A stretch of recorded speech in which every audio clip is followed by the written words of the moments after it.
कुछ जगहें आपको बुलाती नहीं हैं, वो बस इंतज़ार करती हैं। आज की कहानी भारत के उस शहर के पास की है जिसे लोग पावर कैपिटल कहते हैं, कोरबा। छत्तीसगढ़ का कोरबा, जहां थर्मल और हाइड्रो इलेक्ट्रिक पावर प्लांट्स दूर दूर तक फैले हुए हैं। लेकिन बहुत कम लोगों को पता है कि इसी कोरबा टाउन के बीचों बीच हसदेव आनंद का जंगल सांस लेता है, जिसे लोग छत्तीसगढ़ के लंग्स कहते हैं। इसी जंगल के अंदर से गुजरता है हसदेव एलिफेंट कॉरिडोर। यहाँ के ट्राइबल लोग बताते हैं कि पिछले करीब 2000 सालों से हाथियों के झुंड एक ही माइग्रेशन पाथ को फॉलो करते आ रहे हैं। लेकिन हाल ही में एक खबर वायरल हुई थी कि इस जंगल को काटकर यहाँ इंफ्रास्ट्रक्चर डेवलप किया जाना है। पेड़ काटे गए, हाथियों के ठिकाने उजाड़ दिए गए, और जब जंगल टूटता है तो उसका गुस्सा इंसानों की बस्तियों पर उतरता है। हाथियों ने आसपास के गांव को निशाना बनाना शुरू कर दिया। आज की कहानी ऐसे ही एक गांव की है। ये पूरा कॉन्टेक्स्ट इसलिए जरूरी था ताकि आप उस जगह को महसूस कर सकें।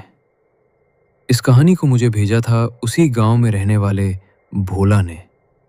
जो कुछ उसके साथ हुआ वो आज भी उसे चैन से सोने नहीं देता। ये बात है 2009 से 2010 के बीच की। भोला उस समय गांव के स्कूल में पढ़ता था। हर गर्मी की छुट्टियों में वो अपने मामा के यहाँ चला जाता था। लेकिन उस साल उसने तय किया कि वो मामा के घर नहीं जाएगा। गांव से 3-4 किलोमीटर दूर एक चिमनी वाला भट्टा था जहां ईंटें बनाई जाती थीं। भोला ने सोचा, छुट्टियों में वहां काम कर लूं, कुछ पैसे कमाऊं ताकि आगे की पढ़ाई का खर्च उठा सकूं। उसने अपनी माँ से बात की। माँ ने कहा, काम करना है तो जाओ बेटा, लेकिन समय पर घर लौट आना। रास्ते में जंगल पड़ता है और उसके बाद नेशनल हाईवे। शाम के बाद बड़े बड़े ट्रक निकलते हैं। भोला उस वक्त सिर्फ 14 से 15 साल का था। गांव में उम्र नहीं देखी जाती, मेहनत देखी जाती है। अगले दिन सुबह 7:30 बजे भोला साइकिल से भट्टे पहुंच गया।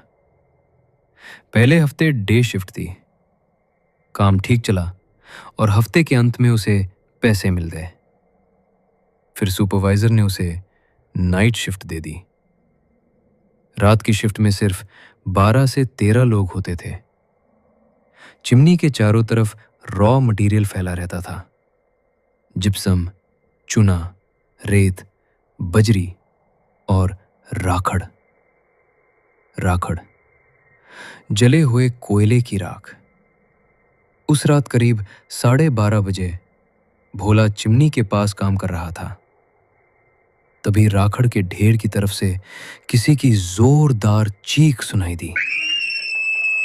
मशीन के शोर में आवाज साफ नहीं थी, लेकिन जो लोग वहां पास में थे उन्होंने साफ सुना। 2-3 लोग अपना बोझ वहीं फेंक कर दौड़ते हुए चिमनी की तरफ आ गए। कुछ लोग राखड़ की तरफ झांकने गए और 2 सेकंड बाद वापस लौट आए। सुपरवाइजर ने पूछा, कौन चिल्लाया? रात में मजाक मत करो। सब बोले, हमने नहीं चिल्लाया। और तभी राखड़ के पास से बच्चे के रोने की आवाज आई, बहुत तेज, बहुत दर्द भरी। सब लोग एक साथ उधर गए। आवाज आ रही थी लेकिन वहां कोई नहीं था। 4 कुत्ते एक ही दिशा में मुंह करके भौंक रहे थे, जैसे किसी को देख रहे हों। तभी परमा नाम का एक आदमी धीरे से बोला, लगता है फिर से आ गया वो। भोला और उसका दोस्त मानस सिहर गए। कौन आ गया? सुखी चाचा ने परमा को खींचकर कहा, चुप रह, बच्चा डर जाएगा, कल काम पर नहीं आएगा।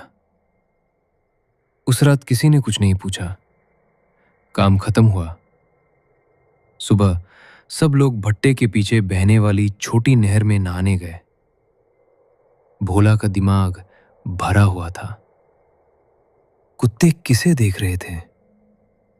परमा क्या छुपा रहा था?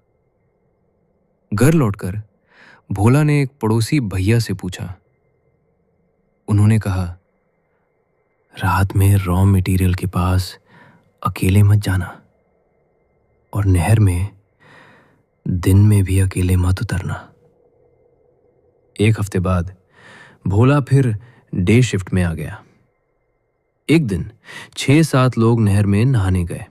हंसी मजाक चल रहा था। मानस भोला को पकड़ने दौड़ा। दोनों तैराक थे, लेकिन उस दिन नहर का बहाव तेज था। भोला आगे निकल गया, मानस पीछे।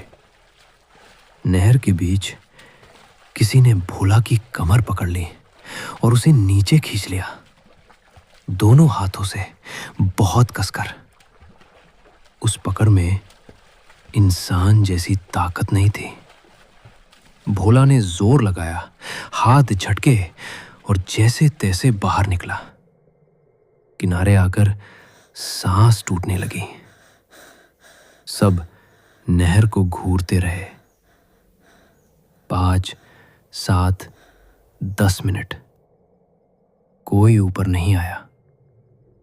सब समझ गए वो इंसान नहीं था। कुछ दिन बाद नाइट शिफ्ट फिर शुरू हुई। सुबह नहर पर मानस सीढ़ी पर कपड़े धो रहा था। एक पैर पानी में था। अचानक वो फिसला और चिल्लाया, किसी ने मेरा पैर पकड़ लिया है। सब मिलकर उसे खींचने लगे। पकड़ बहुत तेज थी। किसी तरह मानस बाहर आया। उसका पैर फटा हुआ था, जैसे नोकीले नाखूनों से नोचा गया हो। तभी नहर के दूसरे किनारे से बच्चे के हंसने की आवाज आई। 13 से 14 साल का बच्चा, पेट गायब, सीने में काला खोखला गड्ढा। अगले ही पल वो पानी में लेटा हुआ बहने लगा। सब भागे। उस दिन के बाद नहर में कोई नहीं उतरा।